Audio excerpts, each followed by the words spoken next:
guys, what's up? Vicious here. Today we're going to be doing a video product review. We're going to be taking a look at the DOS keyboard. Specifically, this one is the DOS Keyboard Professional Model S. Now this is a pretty rare breed amongst keyboards because it uses the mechanical switch technology, which isn't very common.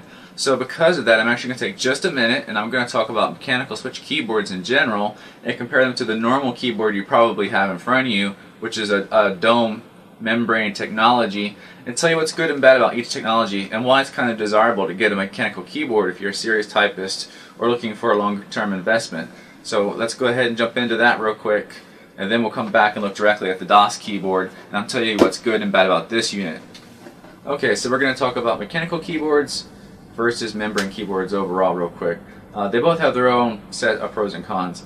A membrane style keyboard, what's good about it is that it's a mass-produced type of keyboard, and that makes it fairly cheap to purchase. And because it is so common, there's a really high variety. So those are your two major benefits right there, is that you can have it cheap and you can get pretty much anything you want, be it just a plain basic $5 keyboard, or you can spend upwards of well over $100 to get like an LCD screen and macros and a whole bunch of other crazy functions. The mechanical switch keyboard, on the other hand, has a totally different set of good and bad things. It has a much longer lifespan. A membrane keyboard, about maybe 5 million keystrokes before its end of life, when a mechanical keyboard can have over 50 million. So you can expect the keyboard to last about 10 times longer.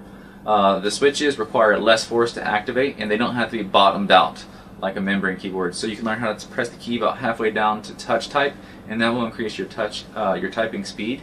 Also, it reduces the fatigue when you're typing. You might not know that you're fatiguing yourself when you're typing, but when you go to a mechanical switch keyboard, you will notice the difference, especially if you're sitting in front of the computer typing a lot of stuff over a long period of time. Also, being the mechanical keyboard, having its own switch for each key means that repair is possible in a lot of cases. You might be able to replace just a single switch if a switch broke.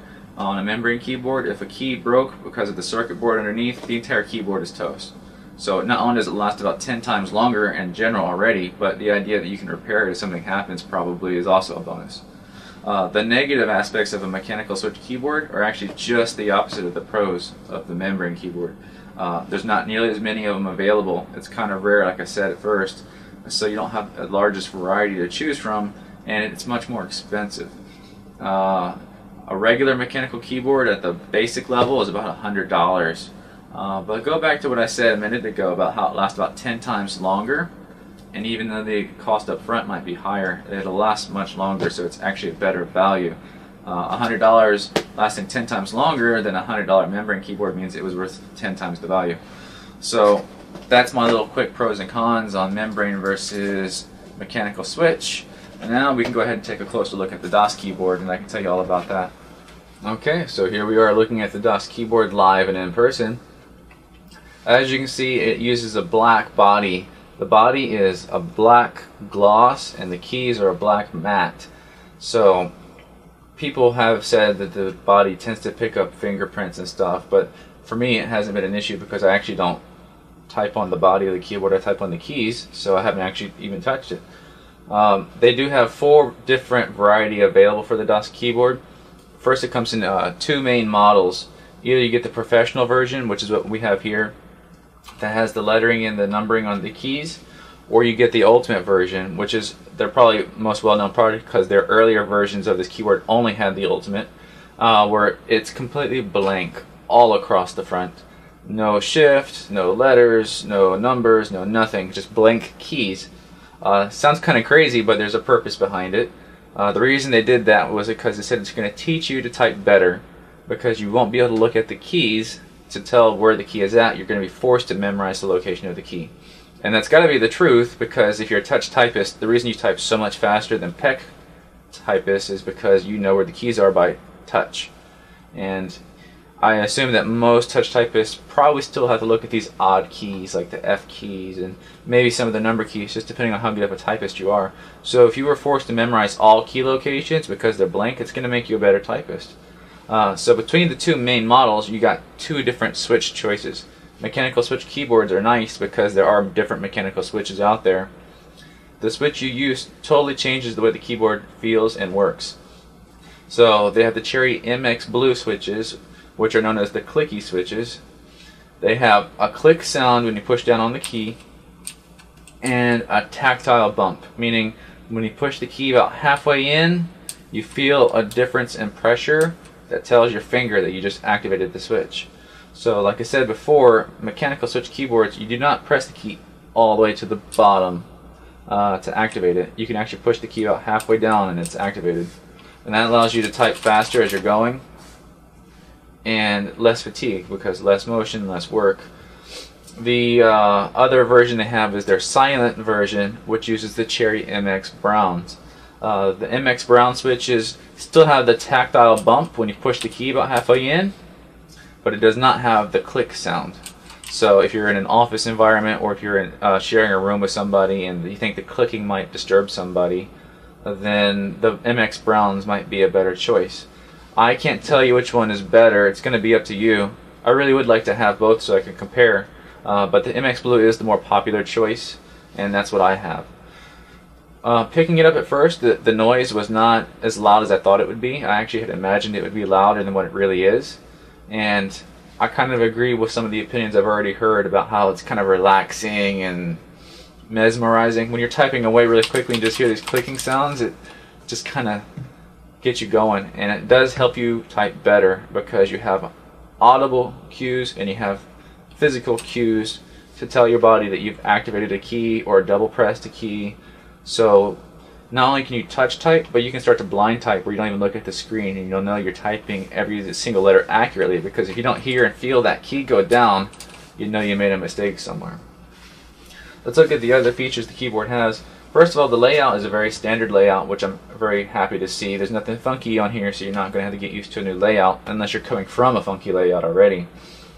It does have a pretty long USB cable, so if your monitor, if your computer is far away from where you're using the keyboard, routing this should be fairly easy. At the end of the cable is two USB heads on it. One is for the keyboard itself to plug into the computer and be used, and the other is to give you access to the USB hub. On the right hand side there's two USB 2.0 ports that you can use to plug in your external hard drives, your flash drive, your mouse, or anything else you might need to plug in. So you do have to plug in the extra USB cable if you want to use the hub. And the keyboard has both PS2 and USB functionality. It comes with a PS2 adapter, the old style keyboard and mouse connection, if you remember it. I'm actually using the PS2 right now because it frees up a USB port for me, and it's actually a little bit higher performance because it doesn't have to run through the USB network on the computer. Now let's talk about in-key rollover, a term used about simultaneous key presses. The DOS keyboard supports full 6-key rollover when you're using USB 2.0, which is the maximum that USB allows. So if you press 6 keys on this keyboard at the exact same time, all 6 keys will register on the computer itself. Cheaper keyboards often have 2-key rollover.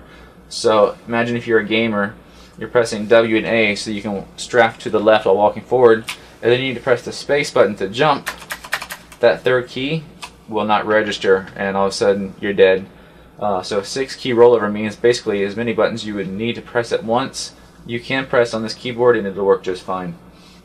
If you use the PS2 connection like I am right now, the keyboard actually supports unlimited key rollover, so you can mash the entire keyboard at once and every single key will register on the computer, so that's pretty nice.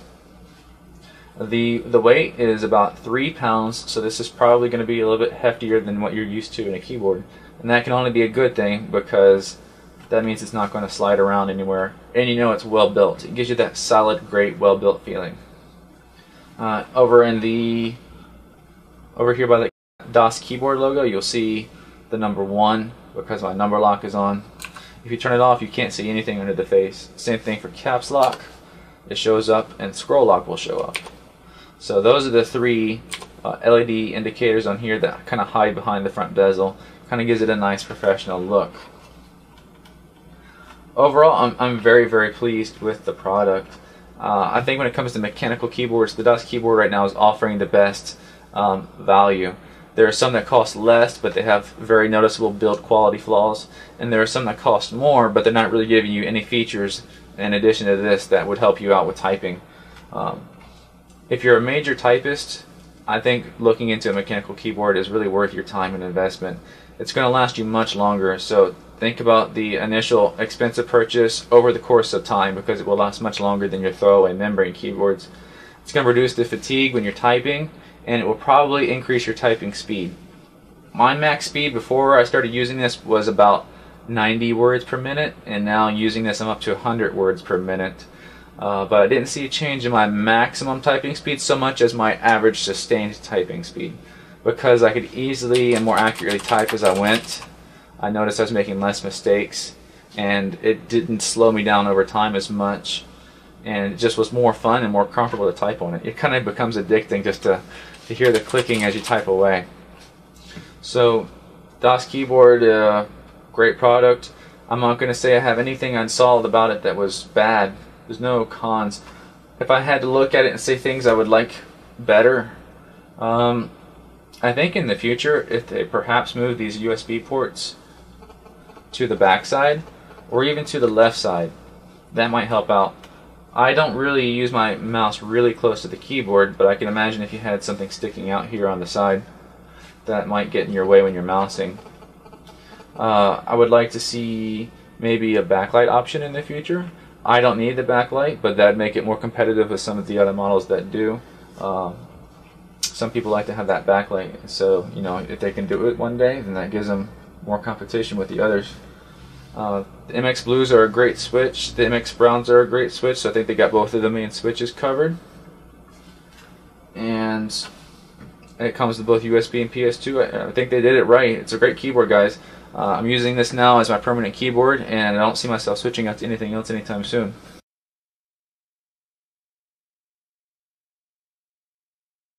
Bonus feature today, I'm going to do a typing test. See how good we can do, alright? Ready? Let's go.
Okay, didn't do as good as I wanted because I got camera shy, but not too bad.